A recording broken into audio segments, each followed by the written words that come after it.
If you're looking for a reliable scaling strategy where you can confidently increase your budget and know exactly what to do if performance starts to dip down or continue to increase, well, that's exactly what we're going to dive into today.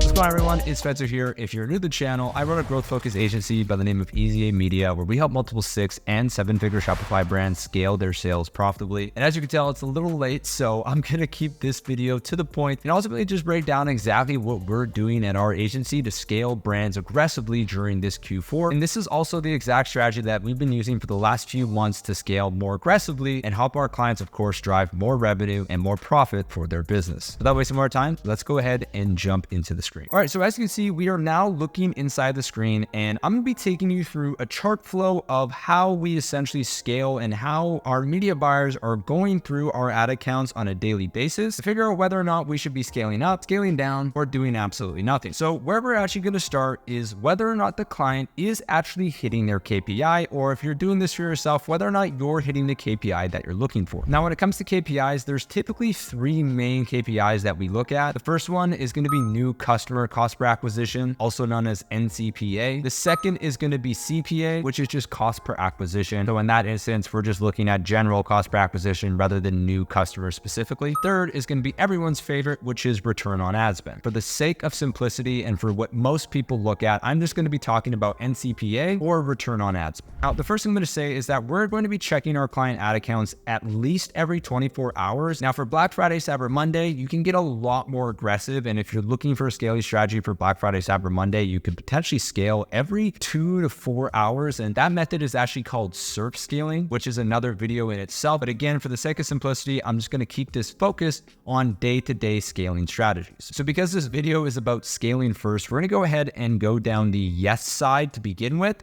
And you'll notice here that if we answer yes, it will then prompt our media buyers, or in this case, it will prompt you with the question of, are you in scaling protocol? Now, scaling protocol is essentially when you've seen 3 or more days of consistent above KPI performance, which would then mean that your account is stable and you're ready to start scaling. Now, again, there's a flow that will talk about that, but the other side of this is talking about whether or not this is a limited time promo or some kind of a sale campaign. If you are running a limited time promo or sale campaign, you're going to go down to the yes group. And if you're wondering what I mean by that, that would mean if you set up a specific campaign for Black Friday or Cyber Monday, or for any kind of sale that you're currently running, or if you're in scaling protocol, which again, I will explain more in depth shortly, you would also go down the yes side. Now, once going down the yes side here, we're going to get down to, is more than 70% of performance from click-based attribution data? And again, the reason why we want to do this is because we don't want to be scaling Facebook and Instagram ads just because we had a massive amount of view data come into the account. And if you aren't sure how to tell the difference between Facebook view data and Facebook click data, I've recently filmed a video on my channel that you can check out, which will explain this a lot more in depth. But we want to make sure that the majority of our performance is coming from click-based attribution data, meaning that it's actually trackable to the ads. And we're not just collecting a bunch of view through attribution, which can be caused by big SMS pushes, big email pushes, or just other events happening outside of Facebook ads. Now, if we are yes to that, then we're going to go ahead and simply increase budget by 20%, or if we're 100% above our KPI,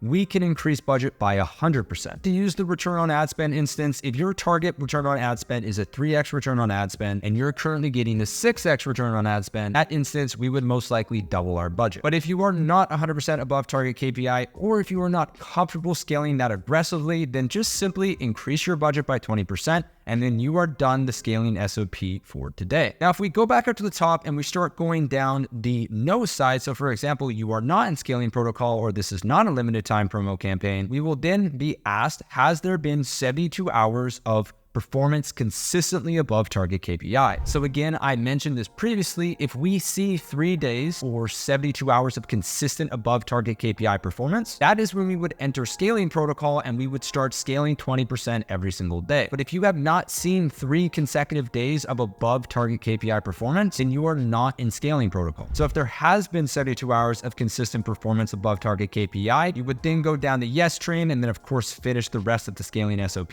But if you have not seen 72 hours of performance above KPI, then of course you would just wait another 24 hours. And then same thing down here, if you go through any of these processes and you notice that more than 30%, or I would say anywhere from like 40 to 50%, like if half of your sales are coming from view through attribution, that's definitely a little worrisome. So if you are getting heavy view through attribution, then you would obviously go down through the node chain and of course wait another 24 hours to come back and check the SOP again. So when it comes to scaling, that is it. That is the entire process that we are going through, and those are all the questions that we are asking ourselves prior to increasing budget to make sure that we do it confidently, and of course continue to go through this process every single day. So now we're going to go through what to do if you're starting to scale and you realize that you're not hitting target KPI, or for example, just in general, you haven't been hitting target KPI for a while and you don't really know what to do. That's what the right side of this flow chart is for. So the first thing that we're going to look at here is, okay, we're not hitting target KPI. Well, is the client below break even KPI? And what we mean by that is this client losing money right now? Now, unless you have a tool like Triple Whale where you can see real-time data, sometimes making day-to-day decisions inside of Facebook can be tough because data sometimes takes a couple of days to actually get into Facebook. But this first step is super important for us, because if we scale up aggressively and then we automatically just get hit in the face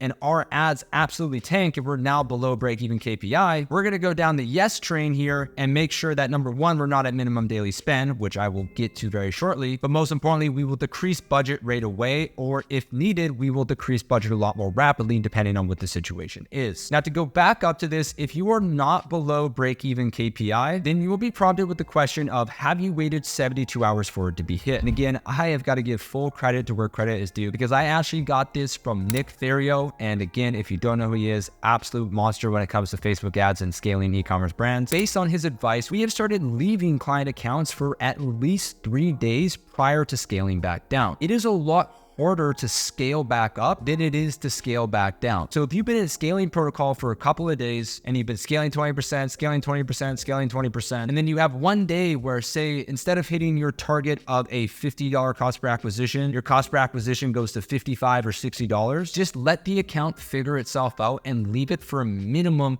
of 72 hours before deciding to scale back down. So you'll see here, if we have not waited 72 hours for it to be hit, we will say no and just wait another 24 hours and then we are done our scaling SOP for the day. But if we have waited 72 hours, then we're gonna get asked the question of, are we at minimum daily spend? And what we mean by minimum daily spend is very simply, what is the minimum budget that you are willing to spend on Facebook regardless of the outcomes that you get? For our clients at the agency, the minimum, absolute minimum daily budget that we have for clients is $100 per day. If it's $100 a day for you, or $25 a day for you, or for some brands, $1,000 a day, depending on the size, you need to ask yourself if you are at your minimum daily spend that you are comfortable spending no matter what the outcome is. And in this instance, as you can see, if we are not at daily minimum spend, we will then again decrease budget by 20%, which is very straightforward. But if we are at that minimum daily spend, obviously we can't really scale down anymore because we're already spending the minimum amount that we want to be spending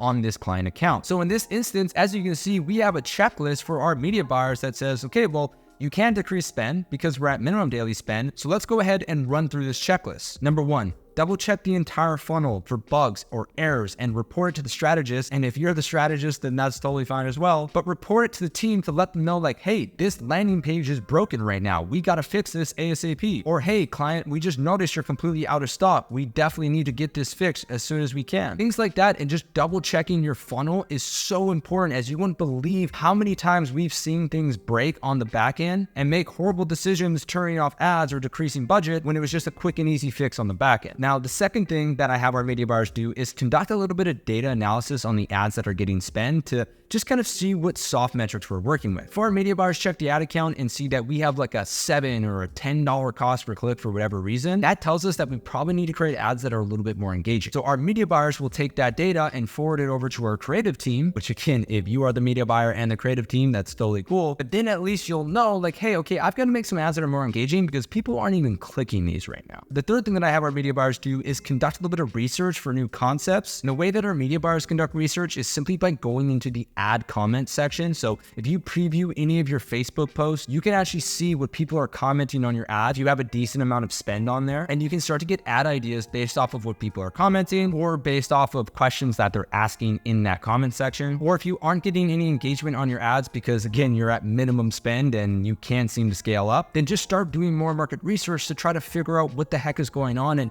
what do people actually need to be seeing so that I can start scaling my ads. And now if we zoom out, you can see the entire scaling strategy in action. And this is what our media buyers are going through each and every single day for all of our clients at the agency to, number one, make sure we're scaling confidently and of course responsibly with our clients' budgets. And then on the right side, we're scaling down responsibly and of course making the right decisions based off of the data that we have inside of the account. I've attached a link below of a PDF that has this exact design on it, but with that said, I hope this scaling strategy makes sense, and I would definitely encourage you to try it and let me know how it goes down in the comments. That is it. That is currently the exact strategy that we are using at our agency, as I mentioned at the beginning of the video, to help our clients spend the upwards of $10,000 a day on ads. So that's all I have for you today. If you enjoyed this video, just ask that you click the share button down below and send this to someone else who you think could get value. And if you happen to run a Shopify brand yourself and are currently doing multiple 6 or 7 figures and are looking for a growth partner to help you scale further, I would highly recommend for you to grab a time with me down below and join our Q1 waitlist, as our agency is growing rapidly and we are looking for the best of the best brands to partner with in 2024 and beyond. And we'd love to see if we can work together with your brand. With all that said, thank you again for taking the time to watch this video, and I will see you next week.